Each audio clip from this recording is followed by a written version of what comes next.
Hello, people. I'm Brianna, and this is gonna be a story full of tears, fear, anger, and hair.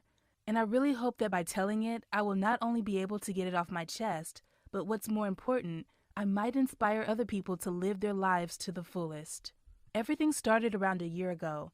It was my last couple of months of high school, and it was full of stress. Around studying, upcoming finals, an unclear situation with colleges, and so on and so forth. Apart from that, my boyfriend had recently broken up with me because of my weight, as he put it. I cried over him for a week or so. It was so stressful that I'd even put myself on a strict diet and was always feeling lightheaded.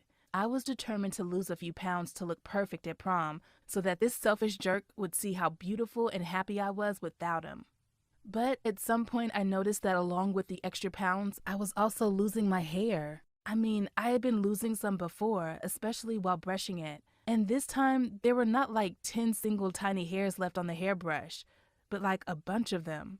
At first, I didn't give it much thought and decided that it was happening because of my new shampoo, sort of an allergic reaction or something. So I simply stopped using it and began my own self-treatment according to some recipes from beauty bloggers.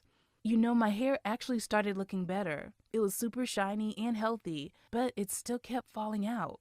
Then I started researching on the internet for why I would be losing my hair and how I could stop it. And guess what I found as the first reason? Stress and malnutrition. This can't be true, I thought. Just in terms of my workload and study schedule, there was no way to alleviate my stress. Not even mentioning other things that stressed me out. If this was the case, I would be destined to remain fat and hairless, right?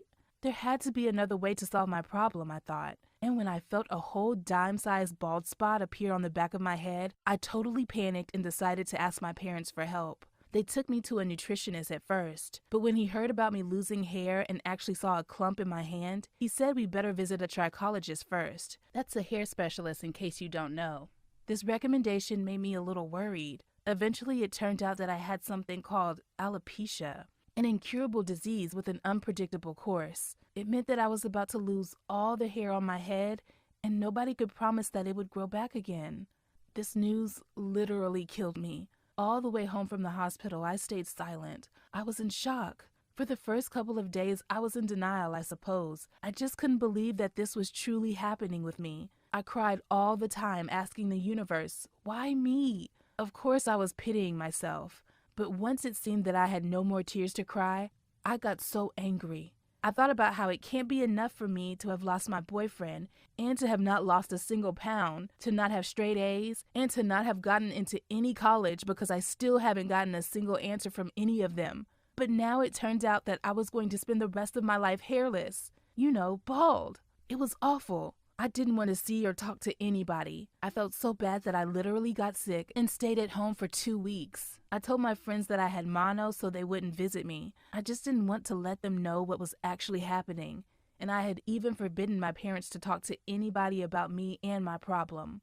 Still, no one was able to understand me, and they'd probably think that I was a freak, I thought.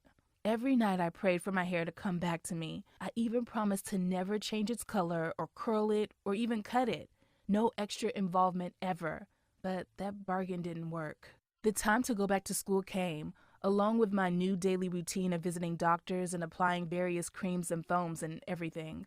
My parents even took me to try acupuncture, but nothing really helped. It just kept falling out, but probably at a slightly lesser rate. I tried to hide my problem in any way possible, like wearing baseball caps, handkerchiefs, or small hats. At first, everybody thought I was this new type of fashionista. But then even my friends got tired of my constant headwear.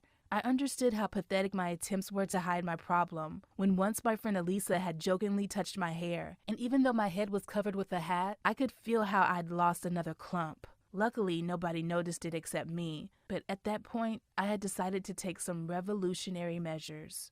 What if I lost all my hair at one time right in front of everybody at school? What if it happened during prom? There was only one possible way to avoid all this: shave everything on my own. When I did this, I felt no relief, but got really depressed instead. I hope you guys, especially girls, will never see yourself totally bald. It's impossible to get used to that view. Whoever said that beauty comes from the inside has never seen a bald 17-year-old, I bet. I look like Frankenstein's fiance. I began crying so hard that I didn't even notice that my dad had come into the room. He tried to make a joke saying that I should be happy that at least I hadn't lost my eyebrows and eyelashes. I raised my head to look at him and say how not funny that was, but his appearance actually made me laugh. It turns out that he had shaved his head too when he heard that I was about to do it with mine. He said he'd always wanted to change his look. It was really sweet of him. And later that day, my mom bought me the most expensive and natural-looking wig, which really looked like my natural hair. It may have even looked better. What would I do without my amazing parents?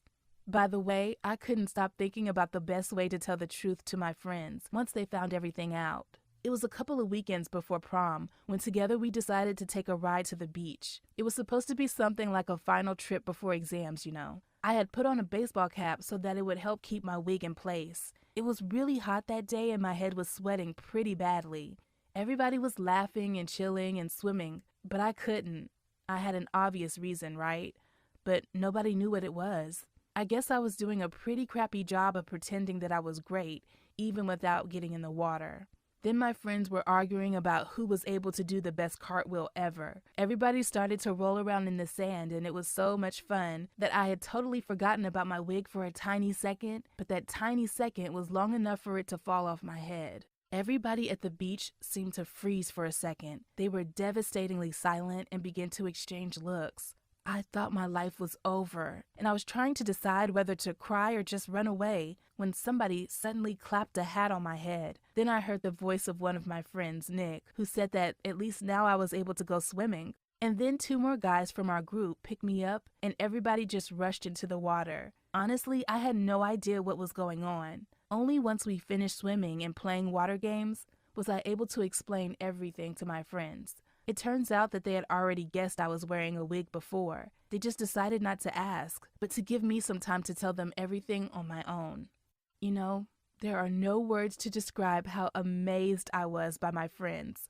I am really grateful for having that many supportive, understanding, and just great people around me. Of course, I would be lying if I told you that I'd gotten over my health condition. I still hope for modern medicine to make some kind of progress and find a cure for me and other people like me. And I still hide my bald scalp under a wig. However, I'm working on myself now, trying to find something good in anything bad. As my friends say, I can buy a bunch of wigs and change my look every day instead.